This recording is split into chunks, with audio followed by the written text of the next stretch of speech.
সারা বছর জুড়ে যেন আমরা কাঁঠাল বিচির ভর্তা খেতে পারি, সে প্রসেসটা আপনাদের সাথে শেয়ার করলাম। আসসালামু আলাইকুম আফুরা ভাইয়েরা, কেমন আছেন? আল্লাহর রহমতে আমি ভালো আছি, আশা করি আপনারাও ভালো আছেন।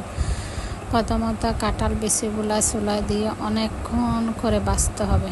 ভাজার শেষে সবগুলা চুলে আবার আর একটু ভাজতে হবে। ভাজার পর গরম গরম ফাটাই পিষে এয়ারটাইট কন্টেনারে ভরে ডিপ ফ্রিজে রেখে দিতে পারবেন।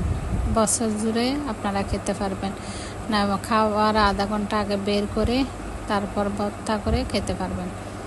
তো আজকে আপনাদের সাথে চিংড়ি দিয়ে তুলতুল রান্নার রেসিপিটাও শেয়ার করলাম। প্রথমত ডেকচিতে তেল দিয়ে হালকা পরিমাণে পেঁয়াজ দিয়ে ভালো করে ভেজে হাফ চা চামচ হলুদের গুঁড়া, হাফ চা চামচ মরিচের গুঁড়া দিয়ে সামান্য পানি দিয়ে ভালো করে কষাইতে হবে। কষানোর শেষে টমেটো ফালি আর স্বাদ মতো লবণ দিয়ে চিংড়ি আর একটু কষিয়ে চিংড়ি মাছ আর তন্দুর দিয়ে আর একটু কষানোর পর পরিমাণ মতো পানি দিয়ে ছোটো করে রান্না করতে হবে।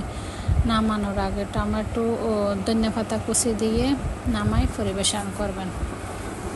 আপুরা ভাইয়েরা, আমার পুরো ভিডিওটা দেখার চেষ্টা করবেন, লাইক দিয়ে পাশে থাকবেন। আসসালামু আলাইকুম।